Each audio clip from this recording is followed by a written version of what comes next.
Sir இல்ல sir, நீங்க வந்து மது அருந்திட்டு அவர் தாக்குனதா சொல்லி குற்றச்சாட்டு வைக்கிறாரு. அதுக்கு என்ன கொண்டு வரீங்க? இல்ல, நான் ஒண்ணு கேக்குறேன். நீங்க மது அருந்திட்டு நீங்க வேலைக்கு போவீங்களா? நான் ஒரு நாளைக்கு 18 மணி நேரம் நிப்பேன். மது அருந்திட்டு எப்படி அப்படியே ஃபுல் டே நிப்பாங்களா? தமிழ் புத்தாண்டு அன்னைக்கு போலீஸ் ஸ்டேஷன் வாசல்ல வந்து நான் நிக்கணும் அப்படின்ட்டு எனக்கு இருக்கு. ஏன்னா இது மாதிரி கர்மம் பிடிச்சவனங்கள்லாம் வந்து பார்த்தோன்னா சில விஷயங்கள் பண்ணாரு. அதுக்கு வந்து பார்த்தோன்னா சேனல் வந்து என்ன பண்ணாங்கன்னா, தம்பி நீ வெளில போயிடு அப்படின்னு சொல்லிட்டாங்க.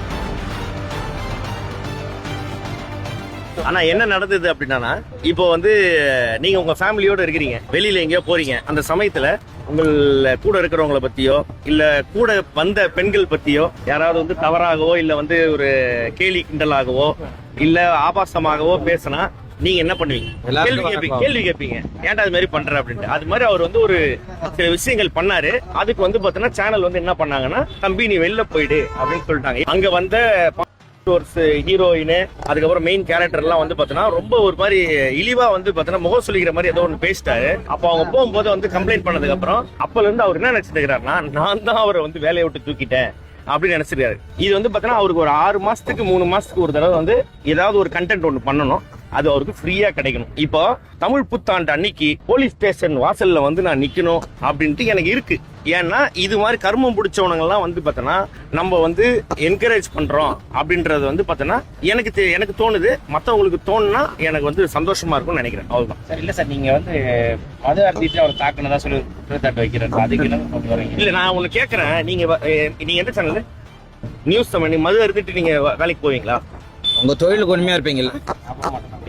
நான் ஒரு நாளைக்கு 18 மணி நேரம் நிப்பேன். மது அருந்திட்டு எப்படி அப்படியே ஃபுல் டே நிப்பாங்களா? இல்லங்க, நீங்க கேட்கும் போது எனக்கு கோவம் வருதுங்க.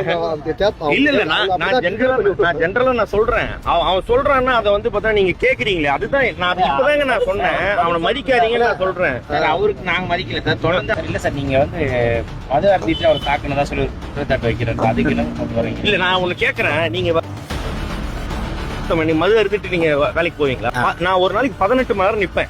மது அருந்திட்டு எப்படி அப்படியே ஃபுல் டே நிப்பாங்களா? தமிழ் புத்தாண்டு அன்னைக்கு போலீஸ் ஸ்டேஷன் வாசல்ல வந்து நான் நிக்கணும் அப்படின்ட்டு எனக்கு இருக்கு. ஏன்னா இது மாதிரி கர்மம் பிடிச்சவனங்கள்லாம் வந்து பார்த்தோன்னா சில விஷயங்கள் பண்ணாரு. அதுக்கு வந்து பார்த்தோன்னா சேனல் வந்து என்ன பண்ணாங்கன்னா, தம்பி நீ வெளில போயிடு அப்படின்னு சொல்லிட்டாங்க. ஆனா என்ன நடந்தது அப்படின்னா, இப்போ வந்து நீங்க உங்க ஃபேமிலியோட இருக்கிறீங்க, வெளியில எங்கேயோ போறீங்க. அந்த சமயத்துல உங்கள் கூட இருக்கிறவங்களை பத்தியோ இல்ல கூட வந்த பெண்கள் பத்தியோ யாராவது வந்து தவறாகவோ இல்ல வந்து ஒரு கேலி கிண்டலாகவோ இல்ல ஆபாசமாகவோ பேசினா நீங்க என்ன பண்ணுவீங்க?